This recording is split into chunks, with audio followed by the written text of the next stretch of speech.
réew jigéen jur la cim réew ngay saagaal keneen koo xam ne jigéen moo ko jur ci réew mi dans les mêmes conditions ni la jigéen jure loolu ku mu dal rek je pense que li la dal doy na sëkk quoi jaratu sax ñu lay jéem a kii quoi nit ku dem bay saagaal nit yow sa ambition sa àdduna mooy saagaal nit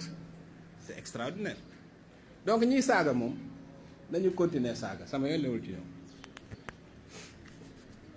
donc wax ji nag bari ay fen ay tappale gars yi wax ba ni man ak Astou Dione tas nañu sëy bi tas na muy fen wu rëy ñu waxaat yeneen affaire yu gën a garaaw toog benn journal xëy suba daal di titre ni man dañ ma convoqué ñëpp di woote ci àdduna bi lu na convoqué lan moo xew et cetera dossier boo xam ni ça fait 2 ans mi ngi ci devant le tribunal du commerce lan moo xew CICES dañu confié woon ñu SISCOM ñu organiser foire de Dakar 2019 ñu organiser foire de Dakar je pense que foire bi ñu organiser kenn du ko fàtte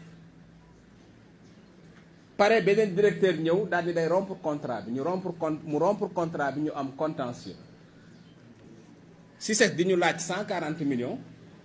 ñun SISCOM ñu leen di laaj 250 millions procédure bi nekk devant le tribunal du commerce depuis 2 ans gars yi profité ci buzzu livre bi ñëw ni man dañ ma convoqué tribunal du commerce convoqué wu ñu kenn avocat yi ñoo fay dem par exemple procédure ba mu commencé ba kenn mosuma convoqué sama avocat maître Mamadou Gueye Mbow mooy gérer dossier bi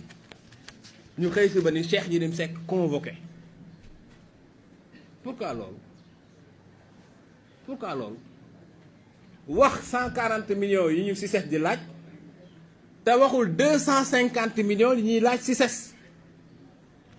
xam nga loolu aussi gars yi nañu bàyyi façon liggéeyin boobu kenn sénégalais yi kenn convoqué wu ma dossier bi mi ngi tribunal du commerce te du dossier boobu rek laa fa am man dama am ay entreprise Sénégal